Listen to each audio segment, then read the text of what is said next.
wafdi ballaaran oo hogaaminaya wasiirka horumarinta biyaha dalka Jamhuuriyadda Soomaaliland mudane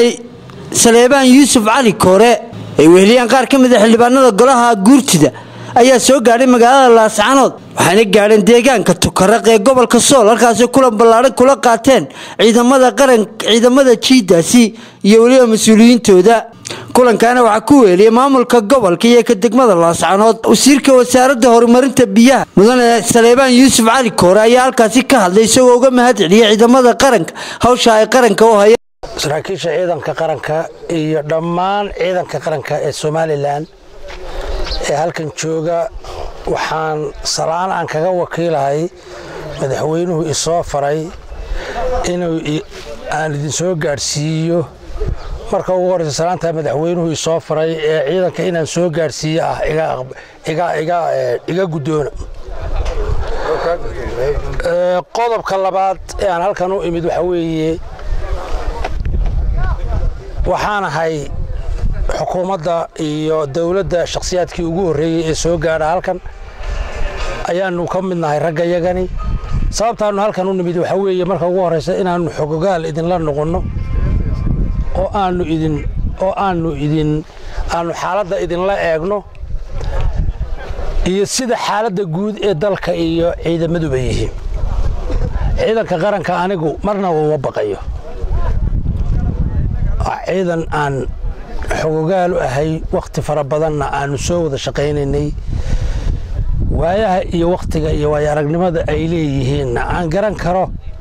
hadday tahay inay siyaasadda hogaamiyaan iyo hadday tahay inay dagaalka hogaamiyaan labadaba Garowe fariinta aan diraya mar labaad waxa weeye caasimadda Garowe ciidanka qaranka ee Jamhuuriyadda Soomaaliland uma socdo mana dhibayo mana doonayno inuu dhibaato u geysto dadka deegaanka degan laakiin ciidanka qaranka Jamhuuriyadda Soomaaliland uu xaqiijinayaa dadkiisa iyo ummadiisa Soomaaliland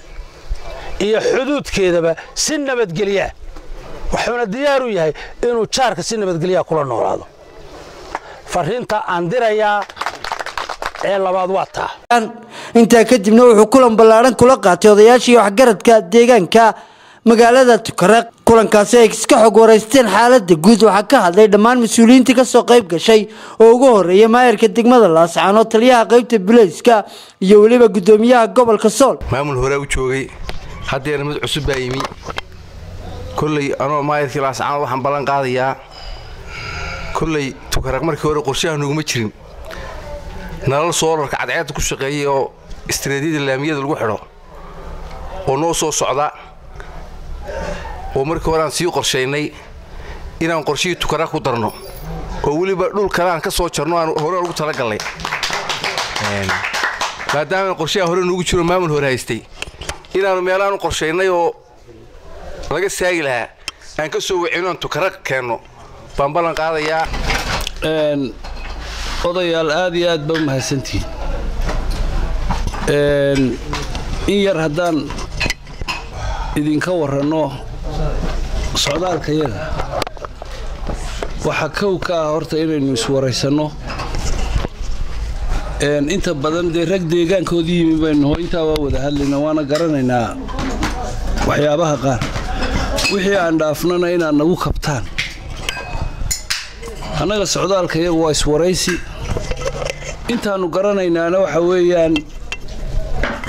wadankan inaanu biyo lahayn wadankan inaanu iskuul lahayn wadankan inaanu station lahayn odayaasha deegaanka ee halkan fadhiya sida quruxda badan loo soo dhaweeyay milgada iyo meeqaam kale iyo wafdiyada uu hogaaminayay wasiirku waxaan ku salaamayaa salaata islaamka assalaamu calaykum waraxmatullaahi wabarakaatuh inta kadib annagu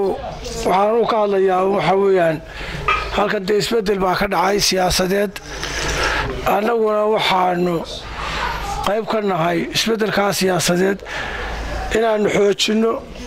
dadka deegaanka aan la dhaano ee nala dhashay ee annaga naga mida awal aanan isu soo gudbi jirin imankana aan wada joogno aad baan ugu xamdunaqayaa inaan rag garoona maanta halkan rag aanu in badan wada joogi jirnay halkan iga muuqdo haddana dhowr iyo 10 sano aan sarag halka fadhiyo magaalada Tukaraq bishuna maanta waa 17 waa maalin Arbaca bishii koowaad ee 2018 waxaan halkan ku marnaa wafdi ballaaran oo hogaaminayo wasiirka kheyraadka biyaha Jamhuuriyadda Soomaaliland Salaaman Cali Yuusuf Koore xildhibaan Cabdulqaadir Maxamed Xasan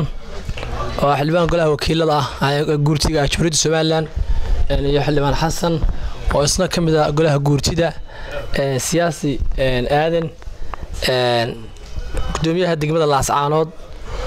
taliyaha qaybta booliska gobolka Sool wafdiga uu hogaaminayo wasiirku waxay u socdeen inay u kuurgalaan xaaladaha dhabta ee ka jira deegaankan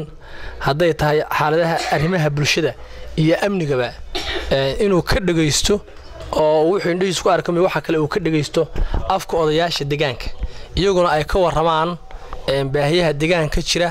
si faahfaahsan ay wasiirka iyo wafdigiisa ugu soo bandhigaan waxyaalaha xaqiiqda ah ee ay rabaan in maanta xukuumaddu ay ka qabato deegaankan hadeerna waxaan hadalkii xabaanagu taas ku sitiigan maayo raalina weydin karnay waan idin soo dhaweynay wax xumaanihiin uma kala jirto annana xumaan idin ma hayno xoogaa dan halka ka soo baxo hadii anigu ilaa maanta iyo maantaan garaadsaday waxaan arki jiray marka maamul isbedelo ama madaxi timaado annaga waxa qabanayna kuwii hore wax ma ahayn idin kaawo annaga wacan waanu arki jirnay haddana waxa qaar waxba ka dhicin waanu arki jiray iyadan aan waxba ka soo dhicin hadii aad tihiin sida aad noogu waramaysaan kuwa wax bixinaya kuwa wax qabanaya kuwa wax qoraya kuwa na soo dhaweynaya kuwa dadka iyo maatada korinaya wax u qabanaya hadaad tihiin وأيدك سو دويني السلام عليكم ورحمة الله وبركاته وفتدا بلارن نوغا تيمي جمهورية Somaliland وهogaaminayo wasiirka Salaaman Yuusuf Cali Koore marka ugu horeysa waa soo dhaweynayna waxaanu ku soo dhaweynaynaa gamca furan iyo wada dhalasho waxay la tahay saaka tuqarraqida meeshii tolkeed marabay martay meel kale uma go'ayso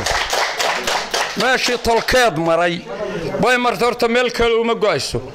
maamulada qaylinaya ee hadlaya gabagabadiina waxa halkaasi ka hadlay wasiirka oo dadka deegaankaasi uga mahad celiyay sida ay soo dhaweeyeen waa yimaada isbedelku wax ku cusubna caalamka maaha wax Somaliland iyo dhulbahante iyo Puntland ku cusubna maaha meeliba waqti dheer baynu soo taariikhda soo taagnayn wax laga fajicina maaha sababta keentay maanta in ciidanku meesha yimaadaana waxa weeye waa sabab dadka ka yimid Somaliland dadkii dhulbahante ee deegaankan deganaa ayaa ugu mudnaa sababaha ciidanku u yimid meesha markii dadka deegaanku malaha intaad isu timaadeen baydin oran war noo kaalay laakiin dadka magaalada degan Tukaraq boqolkiiba 60 iyagoo qof